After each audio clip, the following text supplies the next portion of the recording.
Hey guys, and welcome on into the next NHL season preview show. And today we're going to be talking all about the Montreal Canadiens, looking at their additions and subtractions in the offseason, becoming free agents, possible lineup for opening day, team future bets, and player future bets. Looking at the Montreal Canadiens. And who else would I bring in to talk about the Montreal Canadiens than Andrew here? Of course, professional. Sports handicapper as well, and a fan of Montreal. So perfect person to come in here and talk about the Habs. Andrew, how's it going? It's still it's September now, so we're getting close. But give everyone a little bit of an introduction about yourself, and then we'll start the show. Yeah, thanks for having me, Terry. I appreciate you for getting me excited for hockey season, and this is definitely the first bit of hockey content I've done. I'm not sure if I'm going to be able to do all the teams like you, so all the respect to you, but I might do a few previews. But you can find me on Twitter at McGinnis Picks. Obviously, work with Wager Talk. Started off with SBR back in the day, and hockey's what I enjoy the most. And look, I'm a Montreal Canadiens fan. Terry mentioned it off the top. I'm not scared to hide it. Um, so a lot of the times, I'll be real with you guys. I play totals and props with these guys. Props I feel like is where you can make money as a team when you're cheering on a team, but sometimes sides and totals can be a little bit tougher for you because you want to as people that sports bet every day, there's something so genuine and nice about being able to just watch a game just as a fan, which I feel like not a lot of people in the betting industry do enough these days. But yeah, hockey's my main sport, Terry. I do NFL like yourself and CFL, and we handicap some baseball, but I can't wait for hockey season. Yeah, I'm super excited as well. We're gonna jump right into it here. We're gonna start with the first segment, and it's pretty short list. Some teams have big lists here. Other teams have smaller lists. It should say trade beside Patrick Laine. That's my bad. But um, looking at the off season here, I'll start as I usually do with the subtractions, and basically I could just partner these together. So Colin White, Tanner Pearson on their way out for the Habs, and then the big trade: Jordan Harris going to Columbus, Patrick Laine going to Montreal. And from everything I hear, Minnesota was also a very big player in trying to get Patrick Laine. But with the cap situation in Minnesota, they would have had to give up a lot to get Columbus to eat a lot of that cap hit. But Montreal, with some cap space, was able to go and get Patrick Laine. And a lot of people don't like the addition, but the way I look at it here is it's kind of a you're giving him another shot here. He's coming in a fresh start. Yes, losing Jordan Harris hurts, but if you look at what the Montreal Canadiens have when it comes to defensive depth, especially with young guys, it's a ton. So they could move Jordan Harris, banking on Line A to come in. If he has a great season, he's still signed next year as well. Really, it's a no harm, no foul move for me. I like the addition of Patrick Line. I think he's going to flourish with Montreal. And yes, losing Jordan Harris sucks. It's good for Columbus to add more youth, but um, I like the long off season, a long big list of the off season moves. Season, I like it. Andrew, what do you think here? Additions and subtractions for the Habs. Yeah, I mean, look, White and Pearson, they're just kind of near the tail end. I would say they're kind of the veteran guys. They're going to float around, play as long as they can play if they'd like to, but they could, especially for a guy like Pearson's had a successful career, but he's near the tail end of it, and it's kind of for him at this point just about how much he wants to kind of bounce around. To be honest with that one, and Harris, look, Terry, I don't want to go get too excited about what Gordon and Hughes have done, but it seems like they've executed on all game plans. Like it really seemed like Kovacevic and Harris were going to be the two guys on the blue line that went somewhere this summer. Um, of course, you see Kovacevic moving on to Jersey, and then you've got obviously Harris in the Columbus trade, and I think they honestly it's an underrated move for Columbus because they are getting a great player. They're getting a guy that Harris is a lot on the ice like he is in his post game interviews. Just very even keeled, very relaxed and calm. He sees the ice very well. And he'll take care of business for them and kind of be a steady, reliable guy.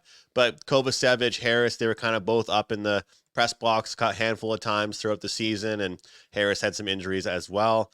Ray Boulay, I've heard good things about him as kind of a fourth liner type player. Obviously, you can see it in the name. There's obviously going to be some French connection there, so that's exciting. And he's kind of a guy that is skillful but can play deeper in the lineup, whether it's kind of a deep third line guy or a fourth liner. We'll be interested to see kind of where he slots in with the lineup because he'll probably be someone that's in the press box every handful of nights as well. And the Patrick Laine thing for me, look, as a fan, extremely excited, Terry. How could I not be? Like, you know, I make it very clear that, and I try to tell people because again, we're giving out picks, we sports bet, but I make it very clear that I'm a Habs fan on social media. And when I'm watching games, if it's a bad call, like, oh, whatever, I'm just tweeting about it. But it's different than if it's like one of your sports bets, right? But here with Patrick Laine, he's probably the biggest free agency signing since I've been alive. I'm 27 years old. Like, I have never been excited to see something like this take place. And honestly, Marc Bergevin wasn't a horrible GM. He made some moves, and I also believe that there was pressure a lot more at the time to keep the lineup very French and to try and have some French superstars. And now look at what's going on. I mean, you've got Cole Caulfield, American. You got Juraj Slafkovsky, a Euro, and then you pick up Laine. I mean, the captain's Canadian, and that's about the only Canadian thing about these top guys right now. But it doesn't matter. This team's ready to build, ready to move on. Like you said, the Canadians had cap space, so they were this was kind of like the perfect contract for them because they have the ability until they have to sign some other guys in a handful of years to extensions and pay them decent money.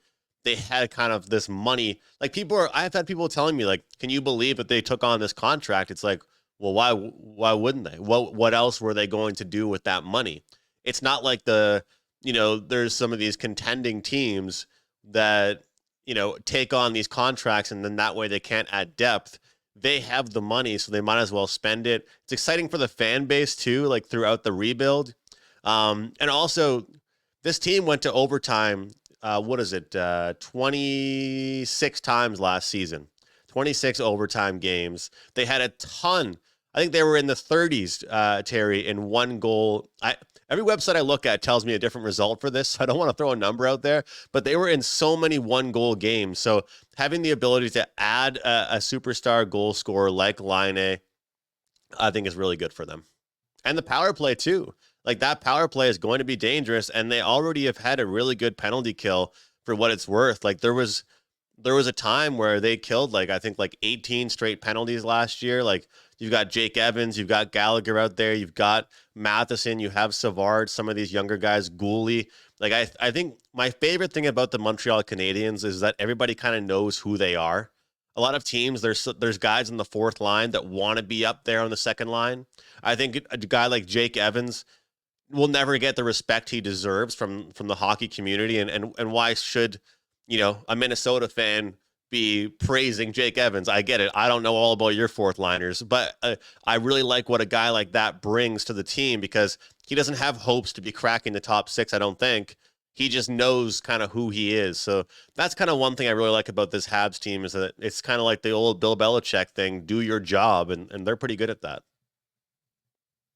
Awesome. Yeah, if he's a good penalty killer, the Wild will take him. We'll take him over in Minnesota as the penalty kill was not good last year. Yeah, you never can have too many good penalty killers. I don't think any team is trying to get rid of those kind of And for the guys. record, I hate overtime and shootouts. Like as a Habs fan, not as a viewer, as a Habs fan, this team, we've gotten more talent now. You obviously add in Laine, Juraj Slafkovsky, another year under his belt. But some teams, like I feel like the Habs would be better off going to like 5-on-5 sudden death till someone scores. Like they're not like they're getting better with it. But I mean, a good example, and we're at the 10-minute mark, and it took this long for me to make fun of the Maple Leafs. But look at the Maple Leafs when it goes to overtime in the playoffs versus overtime in the regular season. When it's not 3-on-3 and it's just still 5-on-5, things are a bit different. So I'm just praying the Habs can at least finish more games, even though you get those overtime lost pity points. I want to see more games end in regulation. Yeah, I do, as a sports bettor, overtime, unless you're betting the draw, but even if you are betting the draw, you're still going to be stressed out for the last minute or two. So overtime is just stressful as a fan, but also as a bettor. Overtime is just a stressful thing in hockey. So I Yeah. don't blame you on wanting regulation games a lot less stressful, that's for sure. But looking here at the second segment, we've got upcoming free agents. And Jake Evans, you were just talking about him. He's on this list here. There's some guys on this list, and I'll let you start first with this segment here, Andrew. Who do you think the Habs should be focusing in on re-signing in the offseason? And who do you think that you'd be okay if they let go elsewhere?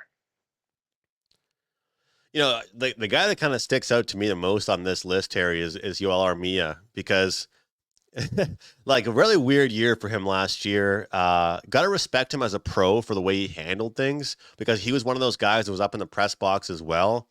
He got sent down to Laval. He said he took it as a professional, tried to be a leader for them. He ended up like playing pretty well when he was down there, even if he didn't score in a lot of the games. He does get a couple goals, but looking good. And then in the second, like, I would say, final, the home stretch of the season, he played some really good hockey. So it is interesting because one thing about him, he's got a shot, he's got experience, he knows where to be on the ice, but he lacks that speed. And one thing the Habs have been trying to build, they've got a lot of like bigger guys. Like look at Kirby Dach and Slavkovsky. They're like 6'3", 6'4" on skates, but they're still fast. Yoel Armia, you can see his skating kind of slowed down. Obviously, I made it clear in the previous statement or segment that I do like Jake Evans. I'm a fan of his. I like how he plays. He's an absolute workhorse. Like he kind of makes up for, maybe not being the guy that can be on the receiving end of a one timer by being that workhorse. I remember there was a joke last season that Lane Hudson set him up for a perfect one timer, and I think it was Hudson's first career game. And Evans told the media after, "Hey, I'm the wrong guy to be setting up for these one timers. Great pass, but I'm not the guy to give those passes to." Harvey Pinard. It's again, I don't want to make anybody mad with me saying this, but of course there is kind of like that French aspect. There is something to that, but at the same time, with Harvey Pinard, I think it's almost like the more regular he became in the lineup, the more his offensive ability slowed down. It's like when people didn't know who he was scoring the most. Like I think like when he got called up for the first time, and then his first handful of games, he scored. It kind of reminds me of what's the name of the guy I'm thinking of? Who's he play for? I can't remember. There's a guy that's got a hat trick in his first game called up for the Habs at the end of the season. I cannot remember his name, but anyway, this was years ago. I'm gonna remember right after the show too. It's gonna I bother know me, who you're but talking about because you think he's from Montreal, or I think he's from Minnesota. I think I know he's a center. is I'm it? I'm blanking on the name too. I'm blanking on the name. I really want to look. Like, who is it? I think he might be on the Islanders. Hold on. But anyway, my whole point being is that I think that certain people like that, when it comes down to it, you can only have so many workhorses. You can only have so many people that are your guys to put kill penalties, your guy to go out there and kind of like defend. So I haven't seen a lot from Harvey Pinard offensively to kind of see him cracking the roster in 2 years. That's the thing is like when you're on a losing team, which the Habs have been losing ever since that kind of COVID run they had, it's a tryout for your next contract. And that's why a lot of people say with baseball, right? It's 162 games in baseball. but they're driven by money. They're driven by individual contracts. Well, in NHL, they're not getting paid the same amount, but guess what? Like, even though we're not happy as fans watching our teams lose, these individual players are competing for something. So what I've seen from Harvey Pinard, how do we know that Owen Beck doesn't come in and just be the better version of Harvey Pinard? Both of them CHL prospects out of the CFCHL, and Pinard been inconsistent. How do we know that Florian Jacki is not a better option fourth and third round, and he's willing to throw his weight around? You know, that's the thing. If you're going to be a third or fourth line guy, you have to be willing to throw your weight around. I don't mean fight, but you know, you need to be willing to kind of be a little bit rough. And speaking of fighting, he might not win all his fights, but Pizzetta, he's more than willing. Honestly, he's decent offensively. Like, he's not like absolutely inept out there offensively. Again, knowing your job. That's what I would describe with Pizzetta. He knows his job. He works his tail off when he's out there. You know, for a guy that fights a lot and is kind of rough, doesn't take a lot of penalties, Terry, which is kind of cool. Like, a lot of guys that are roughhousing like him all the time, you'd think they take a lot of penalties. For him, he's either getting a 5-minute major or he's not getting a penalty at all, which is kind of nice. You know, a guy like Jacki obviously gets way more minutes, but you know, he will take the roughing penalties and that kind of stuff that will cause a team to be unhappy. Like I said, Beret Boulay, I'm curious with his usage, what he can bring. I think he can bring some offensive upside. Just a matter of kind of how he meshes with those teammates on the fourth line. Struble is the one that I guess I'm interested in as well, because I was listening to Pierre McGuire actually with our pal Jimmy Murphy on their podcast, and he said, like, he knows Struble from college and stuff, and he said that we haven't seen the real Struble. I remember when he fought Mackenzie Entwistle, like, he looked good. I was like, man, this guy is tough. Like, and I've always kind of seen that out of Struble. Like, he definitely has that to him, like that physical play to him. But I'm really curious to see some of the opportunities he gets. I think that, for example, a guy like Reinbacher will probably play the full season again in Laval, and then come up for Montreal the last probably like 10 some games, I'd say. Um, but when you look at a guy like Struble, I think that he could be that guy that's in and out of the lineup this season, and it's all about kind of what he's able to bring. Because you've got those guys coming out the pipeline, right? With Logan Mailloux, with Reinbacher, with Hudson, and there's many more guys to name. So it's important for him to prove himself as a steady, reliable guy, but also I'm very physical, because that's the thing. If you're not going to be a physical guy, you have to be kind of somebody like Elaine Hudson, or, you know, and that's the thing. We'll talk about it in a second, I guess, with the lineups, but all right. I don't want to get, yeah, I'll talk about it in the lineups in a second, I guess. Okay, all good. When I was making this background here, trying to pick the two players to put as the most important guys to resign, it was difficult for me with this Montreal Canadiens team, because how I look at it is you want to keep the RFAs around. These are young guys that maybe, like you said, with Struble, maybe we haven't actually seen his full potential yet. So the way I look at it is Montreal should be re-signing these RFAs. They're probably not going to break the bank, but Yeah. you want to keep these guys around to see what they're made of. Primo is very interesting with the goaltending. Uh, is there a goalie in the system that you're really high on, Andrew, or do you think the Habs should be looking at someone in free agency? What are your thoughts of Primo?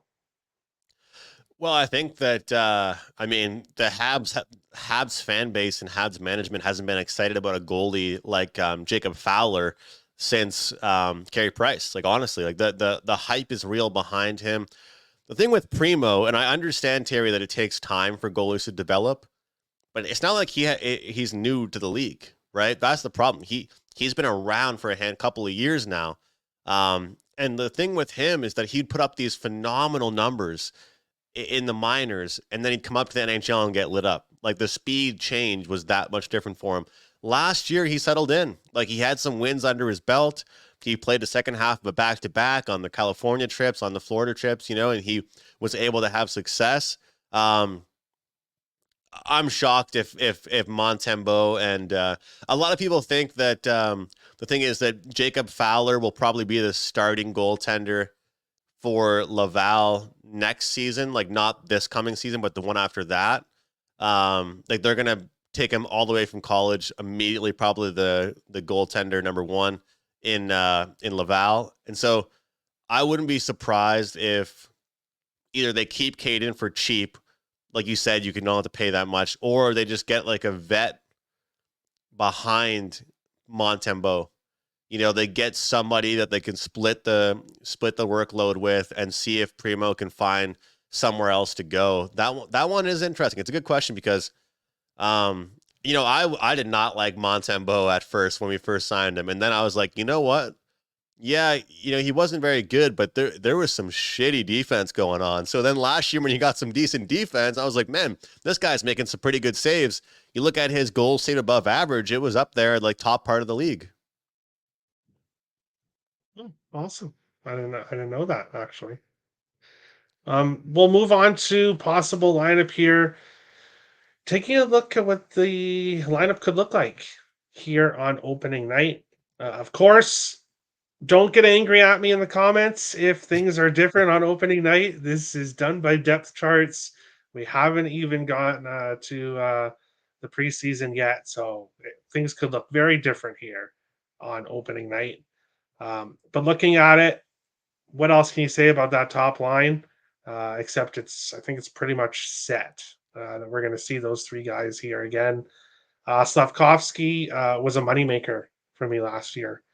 Again and again and again, he was plus 100 to get a point, plus 100, plus 105 to get a point.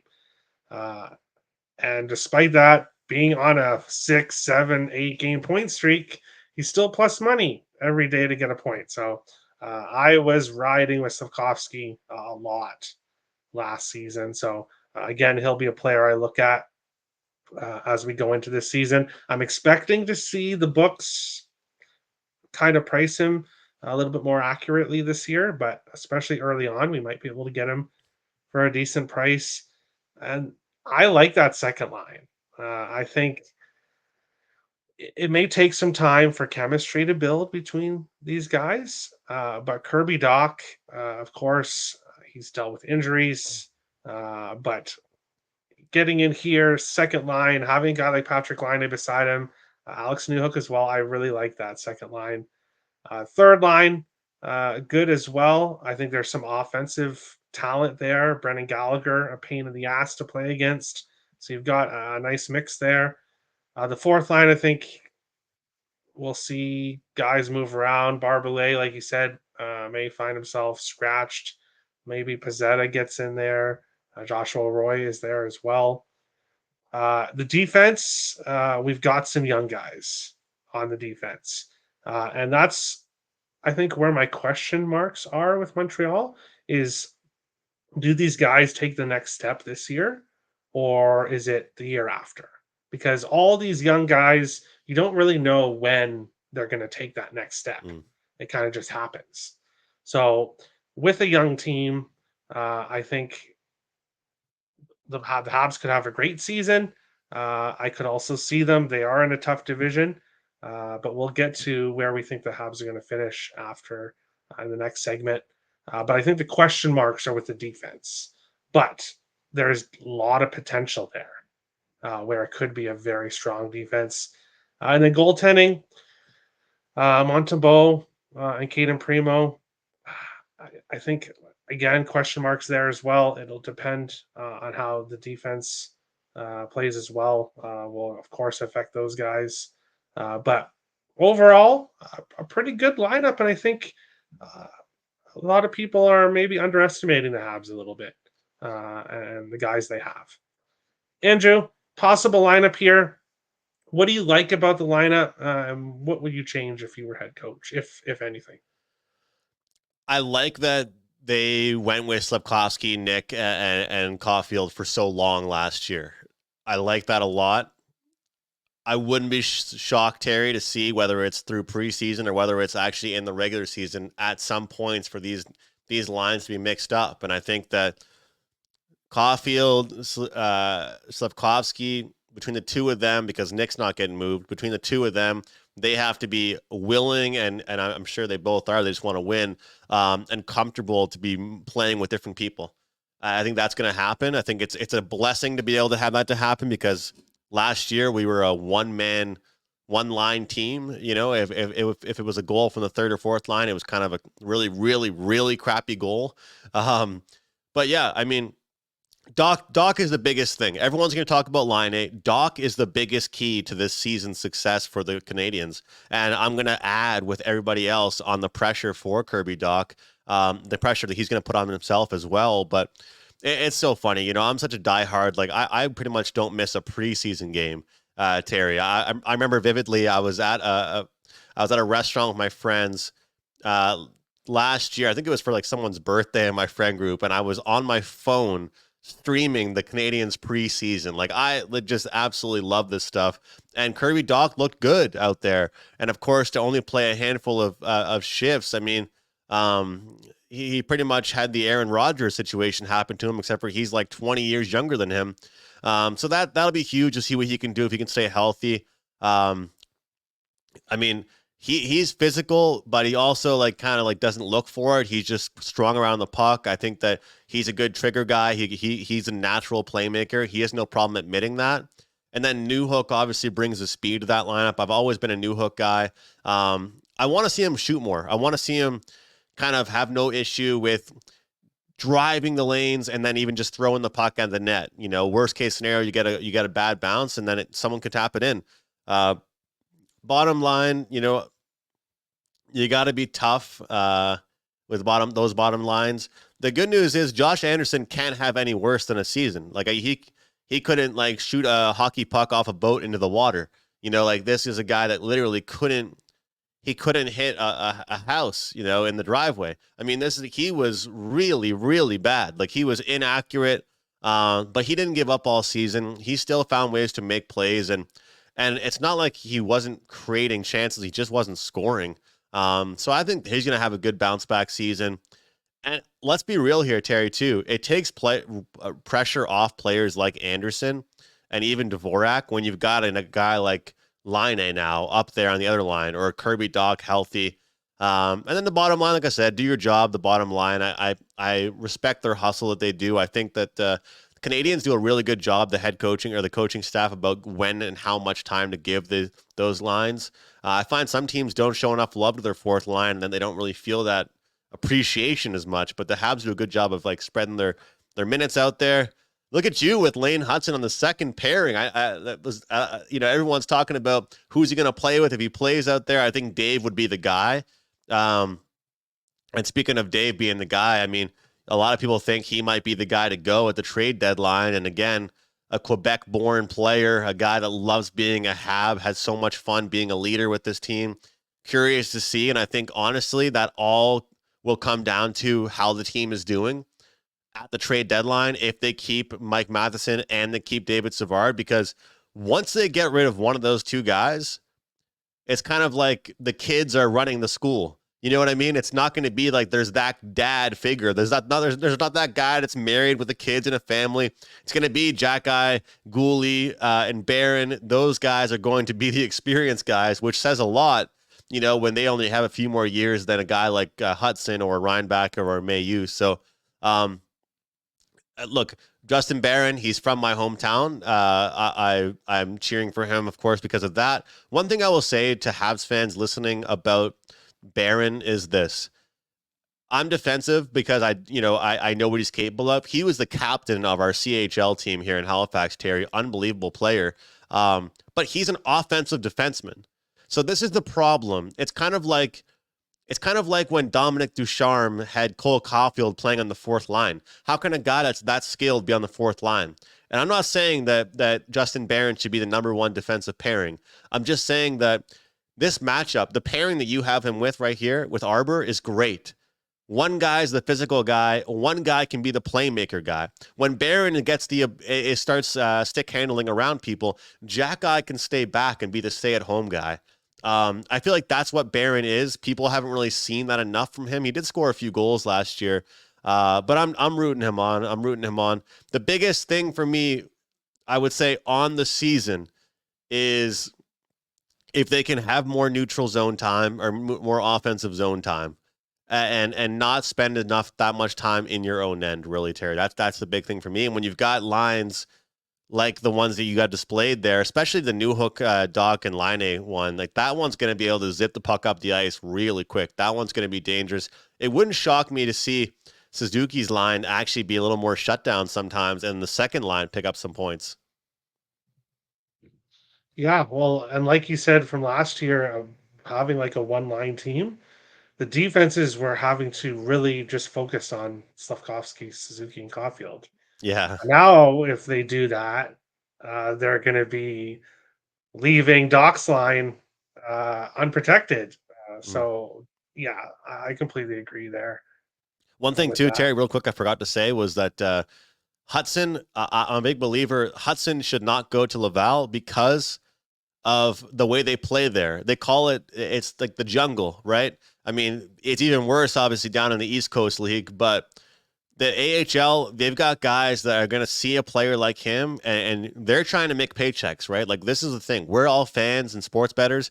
They're trying to make money. If a guy sees a chance to absolutely rip Lane Hudson's head off with a heavy hit, he'll do that because some team will see that and be like, okay, every team needs a guy like that.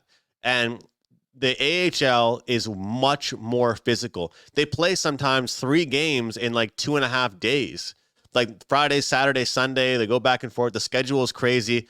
The only issue is this: if Hudson is being slotted in and out of the lineup, then it's not good for his development. But how much ice time will he get? If it's serviceable, if it's enough ice time to be good enough for him, I don't think he belongs in Laval. Look at a guy like Reinbacher. What is he, like 6'5" on skates? I don't think he has any issue getting bumped around. He's a defenseman as well, obviously, but I think he'd be a lot better developing. And let's not forget, he needs to get used to the North American style of hockey and the North American ice, which it took time for Slavkovsky to get used to. So that's one of the major reasons I think Hudson should start in the NHL, is because, let's be real here, Terry, the league is not as physical as it used to be. You know, there's not as many guys that are absolute like meatheads out there that are just looking to kill people. You have to be able to play the game as well. Yeah. And bringing up Slavkovsky is also something else I want to mention before we get to the next segment. How many people were calling him the bust of the century? Yeah. Everybody and their mother was saying that he was just a complete bust. And then we saw what he did last year. So you got to kind of, a lot of these young players, especially if they're coming overseas, you got to give them time before saying that they're a complete bust and throwing them under the bus. But one other thing too, I don't know if we're going to see this lineup here. I'm seeing that the Habs are over the caps on Puckpedia. It says they are 2 million over in cap space. Oh, it's because they don't count the like price will still have to go on Okay. LTIR and that kind of stuff. So Okay. once that stuff is dealt with, then They'll be it's all fine. good. Okay. Yeah. Never mind. Disregard that. Disregard that. But moving on to the next segment here, team future bets. Same bets for every team in this segment here. And I'm going to sound like a broken record, but when it comes to the top four bets, this is just not a team I'm looking at. Of course, it's very few teams that I'm betting to win the Stanley Cup. So it's not like I'm going to have a bunch of those bets coming out. Make the playoffs at plus 750. Plus 750 is a very, very high price for this Habs team. And when you look at it here, I was mentioning this to Andrew already when I was starting to make the backgrounds that Buffalo is plus 1600 to win the Atlantic. Montreal is plus 7500. So the books are basically saying that Montreal is dead last in this division, and that's it. It's pretty much settled here that they're going to be the worst team in the division. But plus 750 is a really, really nice price. And if we do see these young defensemen take that next step, and we do see good goaltending, then I wouldn't talk anybody off sprinkling the playoffs. Point total is at 76.5 here. The Habs had 76 last year.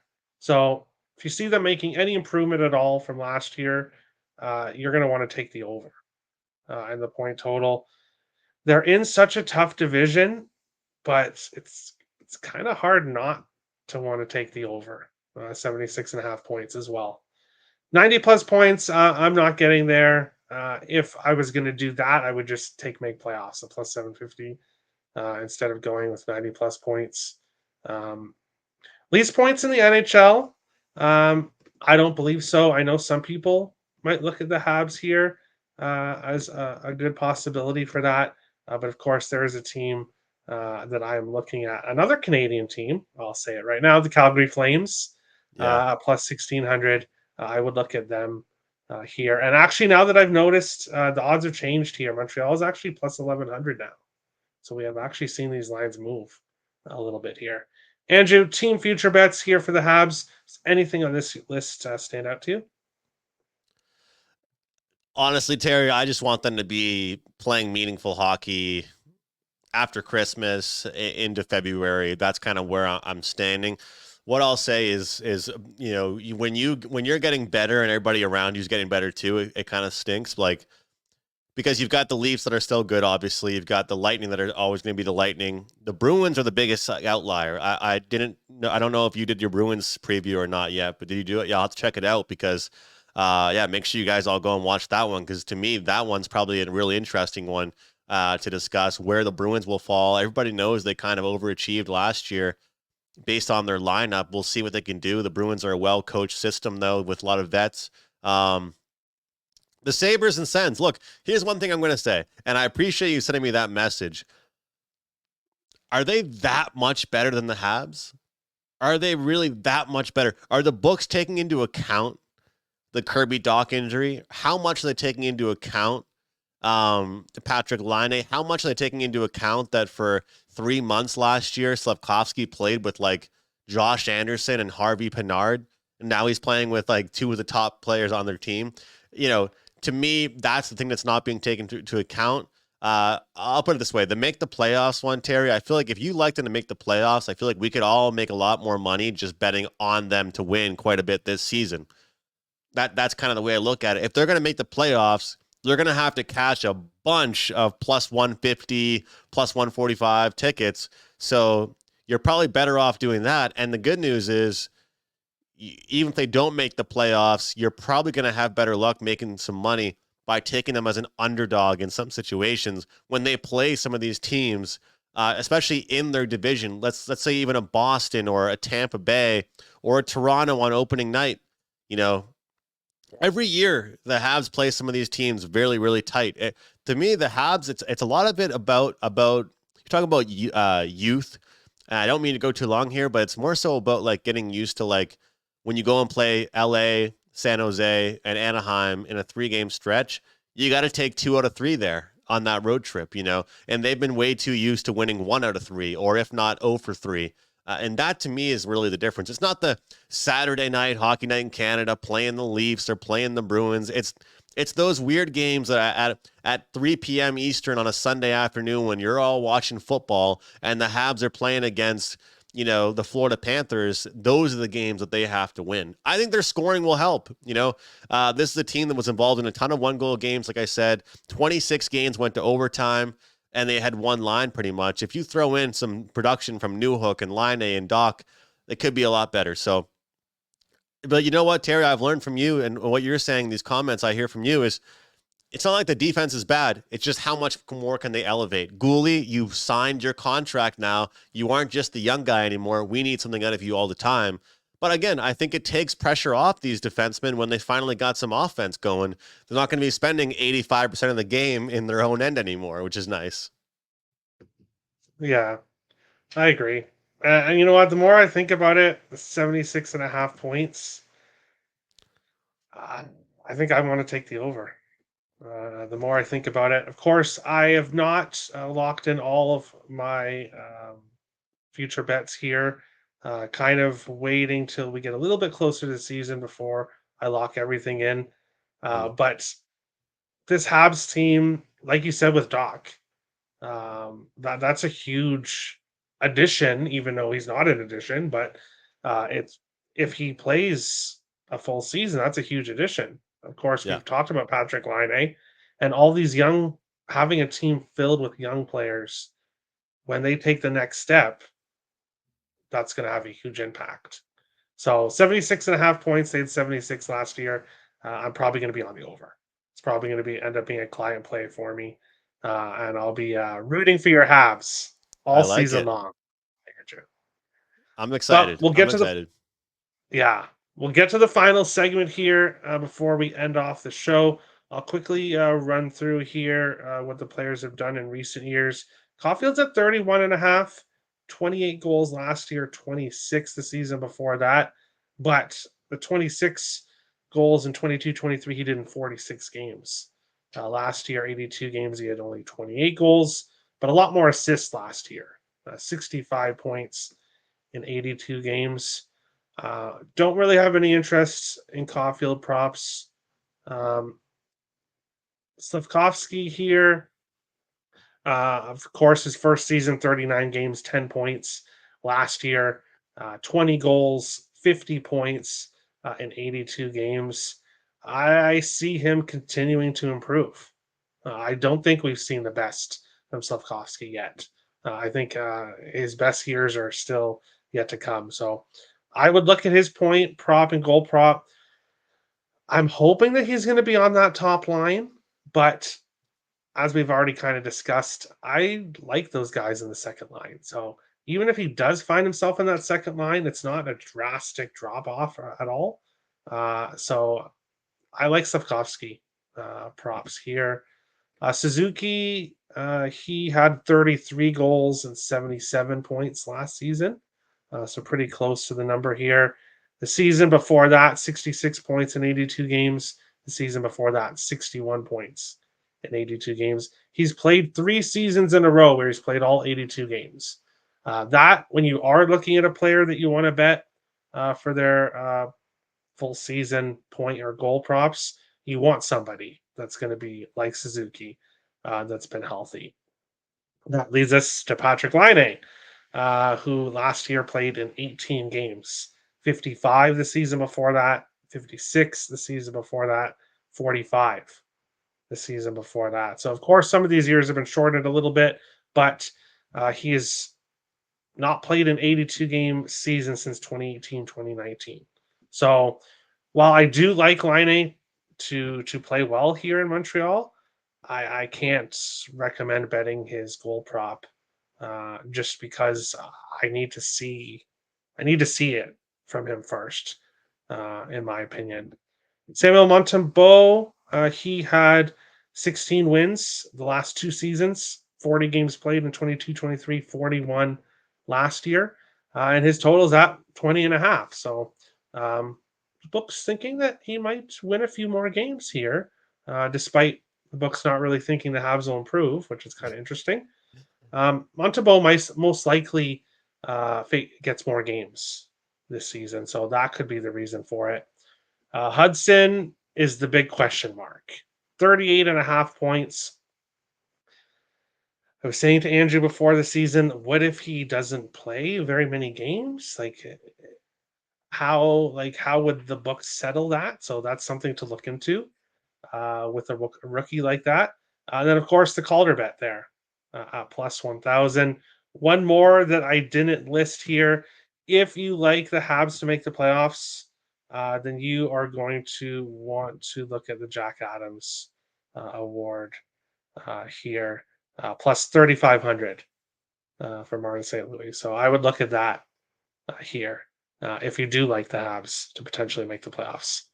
Andrew, final segment here, player future bets. Do you like anyone here on this list to have a really good season this year, or any of these bets stand out to you? The one I like the most, Terry, is Slavkovsky over 57.5 points. I think that obviously his goal scoring productivity got a lot better throughout the season. A lot of that had to do with the players he was playing with. He had that hat trick against Philadelphia, where one was a deflection, one was a breakaway, and one was just a nice pass from Suzuki. But yeah, when the team gets better, the points are going to get better. And it's funny, like you said, like it's just too bad that everybody around them is getting better. You got Ottawa that's been doing a rebuild longer than them. Buffalo, that's been doing a rebuild longer than the Habs have, it seems like. Then you've got the whole, the Floridas, the Florida teams, and then you got Boston, Toronto. So it's a really competitive division, but I do think that Montreal got better overall. And I just think Slafkovsky, that 57.5, for a guy that had 20 and 30, for him to get 8 more points playing as a top guy. And I just think that he is really someone that has not even showcased his full capabilities yet. Um, like he looks mad when he has 1 point, like he wants more every single game. Apparently his training was unbelievable. Apparently he actually shed some weight in the offseason, but just kind of toned up and added some muscle. So interested to see him out there. I think he really is the kind of guy, Terry, that doesn't care about scoring versus just contributing. Like everybody loves to score, but they got him to kind of be that powerhouse and be that kind of like bigger guy that can score. But I'd be much more comfortable playing his point prop than I would the goals. And then, I wish you could give me a prop on Hudson power play points, because I feel like that's where a lot of he's going to be out there on the power play. Even though I think it was Marty or Kent Hughes that said we don't want him to be just our power play guy. But man, I'll tell you, we don't like to just use small sample sizes. But I watched both those games that he played, and they were both against Detroit, which is funny. It was a home and home, and he looked phenomenal. Like he looked like he wasn't nervous at all. The way he plays, most players in the league would have coaches telling them not to try and do some of the stuff that he does. And he was a rookie doing his first ever game and just went out there and played like he plays at Boston University. And he looked super comfortable. So it might be worth a sprinkle just because what I said to you about, I don't think he plays much in the AHL. So because of that, the number could be a little bit low. And especially Awesome. the And I've power play already, time. The power play time yeah, too. Yeah, mentioning the definitely. power play, I've already written a mental note to look at Hudson power play point props when they come out in the regular season, because most likely you're going to get a high plus price with that, especially early on. Mm-hmm. I think there'll be a ton of value there. So There'll probably be thanks to second you, line, Andrew, for that. second pairing for power play. I think second unit. Yeah. All right. And anything else you want to say before we finish the show? One thing I would say is it seems like a lot. One thing I noticed last year, Terry, against a lot of these really strong teams overall, the Habs went under the total. Maybe that changes. But with talent, with Doc healthy and with Line A being in the lineup, it doesn't mean that the system is going to change necessarily. I noticed a very, consistent trend with the Habs. When they play against really good teams, they go under. Any games against a team close to them or worse, they go over. So the games that you might expect them to lose like 5-2 or something, they're losing 3-2 in overtime. And that's where I keep on mentioning these overtime games. Like they had stretches against Florida, Tampa Bay, Colorado, like all these great teams that were 1-goal losses. And sure, they're sacrificing offense for playing defense. You know what I mean? Like sitting back and protecting their end. But that's my one little tidbit I'd get for people out there. I think that when they're playing good teams, look towards the under. When they're playing teams like them, look towards the over. Okay. Awesome. And that's it. That is the Montreal Canadiens preview show. Make sure to go give Andrew a follow. His Twitter/X link is in the description below. So make sure to go and give him a follow. Thanks for coming on, Andrew. And Thanks, Terry. good luck to the Habs this season. As I said, I'll be on their point total. And of course, I'll be betting Slafkovsky props for sure. And then looking at some other things as well. So thanks for coming on, and we'll see you guys on the next season preview show. Thanks for watching, guys.